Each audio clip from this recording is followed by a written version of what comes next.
चौकीदार की नौकरी थी। इनको उठाया गया, पुलिस ने उठाया और उसके बाद नामालूम अफराद ने उठाया और अब इनसे पूछे, इनकी ज़बानी पूछे कि इनसे किया क्या गया। फिर मैं वापस आता हूं आपके पास। बोलो जावेद। अस्सलाम वालेकुम जी, मेरा नाम जवेद अली है। मैं चौकीदार की नौकरी करता हूँ एजुकेशन डिपार्टमेंट में। तो मुझे उधर बुलाया जाता है कॉल करके कि आप आएँ इधर और आप सैलरी अप्लाई करें और आपको जो है ना आपकी सैलरी में मिले। मैं उधर गया हूँ और मुझे उधर सुबह 11 बजे से लेके तकरीबन 3 साढ़े 3 बजे तक बैठाया जाता है। आप बैठो, करते हैं तकरीबन उधर 4 बजे के करीब 7-8 पुलिस वाले आते हैं। वो उधर से मुझे पहले हथकड़ी लगाते हैं, बाद में मेरे आंखों पे ऊपर शर्ट बांधते हैं और ऊपर चोला डाल लेते हैं कि जैसे मैं कोई दहशतगर्द हूँ। ठीक है। उधर से मुझे प्राइवेट गाड़ी में उठाते हैं और ले जाते हैं नामलूम जगह पे। उधर जाके मेरे ऊपर मार्क्स चढ़ा होता है, आंखें बांधी होती हैं। तकरीबन 7-8 बंदे होते हैं वो जो मुझे जाते फर्श पे लटा देते हैं और मारना शुरू कर देते हैं कि तुमने उस्मान डार ने तुमसे कितने पैसे लिए नौकरी दिलवाने के लिए। मैं कहता नहीं दिए, फिर भी मुझे दूसरी दफ़ा कभी उल्टा लटका देते हैं कि मानो तुमने उस्मान डार को पैसे दिए हैं, कॉन्ट्रैक्टर से लेके पैसे दिए हैं। जब नहीं मानता तब भी मुझे कभी सीधा लटका देते हैं, कभी उल्टा लटका देते हैं। और बाद में जब मेरे मसलन के कभी ईंट ले उधर से ईंट उठाते हैं, उसे धागे से मेरे नाजुक हिस्सों में बांध देते हैं कि मानो तुम कॉन्ट्रैक्ट से पैसे लेके उस्मान डार को देते हो। कपड़े उतारते हैं, बताओ। बाद में मुझे नंगा करते हैं, कपड़े उतारते हैं, कपड़े उतार के उधर फर्श पे बिठा देते हैं कि मानो तुमने उस्मान डार को पैसे दिए। जब नहीं मानता तो फिर उधर से कहते हैं कि एक डाला भेजो, इसकी बीवी को उठाओ, इसके बच्चे को उठाओ और इधर उसको लाकर उसको बरहना करो, उसकी वीडियो बनाओ, फेसबुक पे डालो और ब्लैकमेल करो। तब उधर से जाके जब मेरी फैमिली आई तब मैं उधर से टूटा, उनके आगे रोया कि अब आप बताएं कि मैंने क्या करना है। उसने कहा कि आप 124 के बयान दिए और ये कमेंट मेरे कह रहे हैं कि आपने ये पैसे ठेकेदारों से लेके उस्मान डार को दिए।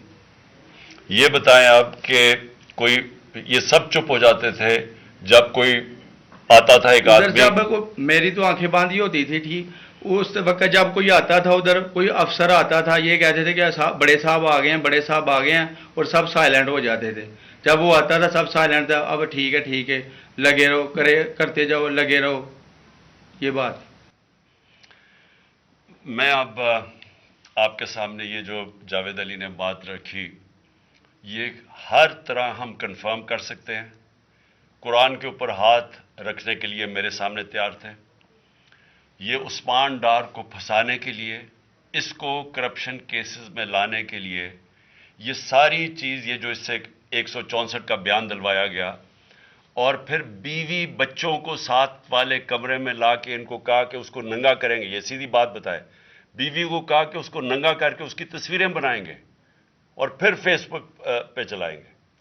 मैं आज अपनी बड़े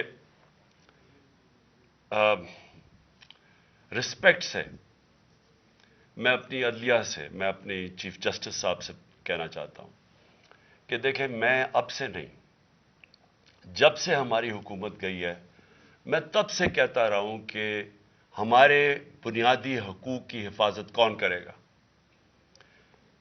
शहबाज गिल को उठाया, उसको टॉर्चर किया गया, उसको नंगा किया गया, उसको लटकाया गया ऊपर, उसको मारा गया। उससे बयान दिलवा रहे थे कि इमरान खान के खिलाफ स्टेटमेंट दो, जो इसको कह रहे थे उस्मान डार के खिलाफ स्टेटमेंट दो। उसको मैं तब भी, मैंने सिर्फ एक मेरे मुंह से निकल गई और उससे मैं निकल गई कि हम जिस जज ने उनको रिमांड दिलवाया था वापस, शहबाज गिल को वापस जेल में, जब वो टॉर्चर हुआ था, तो मैंने कहा कानूनी कार्रवाई करेंगे। मेरे ऊपर कंटेम्प्ट नोटिस किया गया, लेकिन कोई, किसी ने, एक कस्टोडियल टॉर्चर सारी दुनिया के अंदर मना है, कस्टोडियल टॉर्चर के ऊपर कुछ नहीं हुआ।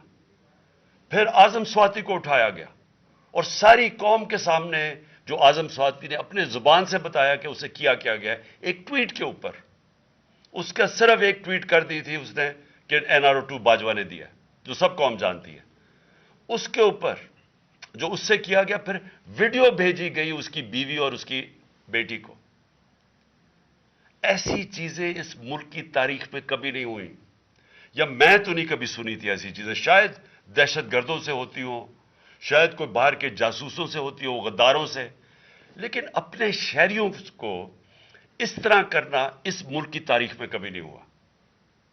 میں نے جب مجھے گولیاں لگی, میں نے تب چیف جسٹس صاحب کو پہلے مخاطب ہوا. میں نے کہا دیکھیں, جنہوں نے مجھے یہ قتل کرنے کی کوشش کیا وہ سارے اقتدار میں بیٹھے ہوئے ہیں. اس میں یہ جو ایک آدمی ڈرٹی ہیری جب سے جنرل باجوہ لے کے آیا یہاں, تب سے یہ تشدد شروع ہوا ہے. شہباز گل کا, اعظم سواتی کا, مجھے گولیاں لگی. یہ جو داستان آپ سن رہے ہیں, سوشل میڈیا کے بچوں سے پوچھیں, جب سے یہ آدمی آئے ان سے اٹھ کے کیا ہوا. ان کو بند کمروں میں کپڑے اتارے گئے, ذلیل کیا گیا. ایک ماں باپ نے مجھے کال کی, انہوں نے کہا ابھی تک ان کا بیٹا نارمل نہیں ہوا. اس سے اوپر اتنا تشدد کیا کہ وہ ابھی تک نارمل نہیں ہوا. اور میں ان کو کہا, جس طرح اس کو جاوید کو کہا میں نے سامنے آؤ, سب ڈرتے ہیں, نامعلوم افراد سے سب ڈرتے ہیں, اور کوئی کسی قسم کی پروٹیکشن کسی کو نہیں ہے, کیونکہ یہ قانون کے اوپر ہے, یہ جو مرضی کر لیں, کوئی ان کو بچانے والا نہیں ہے. کوئی جاوید جیسے انسانوں کو جب یہ کرتے ہیں, اس کو پھر دھمکیاں دی گئی کہ تم نے یہ بتانا کسی کو نہیں ہے, تو ہم یہ کر دیں گے, ہم تمہیں یہ مروا دیں گے. تو یہ اس ملک کی ہمارے پاس تو ایک ہی راستہ ہے, اور مجھے پتا ہے کہ عدلیہ کے اوپر پورا اٹیک ہے, یہ مافیا کا. یہ پولیٹیشین نہیں ہے, یہ مافیا ہے جو ٹیپیں بناتا ہے ججز کی, جو ہر قسم کی بلیک میل کرتا ہے. انٹیریئر منسٹر ٹیپ چلا رہا ہے کسی کی, یہ بالکل غیر قانونی چیز ہے. وہ جج کی ٹیپ چلا رہا ہے, وہ اس کی مریم وہ ٹیپ چلا رہی ہے کسی ارشد ملک جج کی, کبھی ثاقب نثار کی ٹیپ چل رہی ہے. یہ کسی مہذب معاشرے میں یہ چیزیں نہیں ہوتی. یہ کنٹرول کے لیے, عدلیہ کو کنٹرول کے لیے صرف یہ سارے حربے استعمال کیے جا رہے ہیں.